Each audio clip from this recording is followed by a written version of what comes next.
Personazhet në fokus do të shtunë në orën 21, vetëm në televizionin Apollon, një rrëfim pa filtra, një përballje me realitetin. Gazetari Ndriçim Gjoshi sjell në studion e Personazhet në fokus një nga zërat më aktiv të shoqërisë civile në Gjirokastër, 33 vjeçarin Emin Kokalari, specialist i IT-s dhe qytetarin që prej vitesh denoncon problematikat e qytetit të Gurt. Përmes fakteve, argumenteve dhe qëndrimeve të tij të drejtë për drejta, Kokalari ngre shqetësime për mungesën e investimeve, largimin e të rinjve, sfidat e trashëgimisë kulturore dhe nevojën për një vizion të ri për Gjirokastrën. Në këtë intervistë ekskluzive, ai flet pa kompromis, duke analizuar realitetin e një qyteti me histori të jashtëzakonshme, ku kalaja madhështore, pazari karakteristik dhe lagjet muze mbeten simbole të krenarisë kombëtare, por që sipas tij kërkojnë më shumë vëmendje, investime dhe mbështetje institucionale. Një zë që nuk hesht, një qytetar që sfidon me argumente, një përballje drejt për drejt me pyetjet e gazetarit Ndriçim Gjoshi, një emision që sjell fakte, debate e realitet.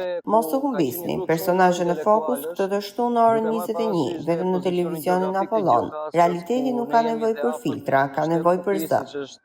Në radhë të parë, domethënë, aktivizimi që unë bëj në këtë aspekt vjen si pasojë e vetës të dëshirës që unë kam për të parë këtë qytet sa më mirë.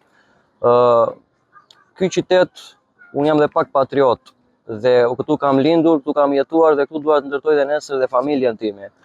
Por me kushtet që këtu po krijohen kushte jo të drejta jetese për brezat e rinj apo për njerëzit që duan që të vazhdojnë jetën e Gjirokastër dhe shqetësimi im i madh duke parë që, siç thash, ky është një nga qytetet më të rëndësishëm nga aspekti kulturor, arkitekturor, kulinaris, tradicional, më ka bërë që të ndihem jo mirë me lënien pas dore dhe me mos veprimet dhe me problemet që po has ky qytet, për arsye se këtu faktikisht e vetmja gjë për ata që drejtojnë apo për ata që kanë në dorë për menaxhimin e qytetit është thjesht të kenë dëshirën e mirë për të vepruar.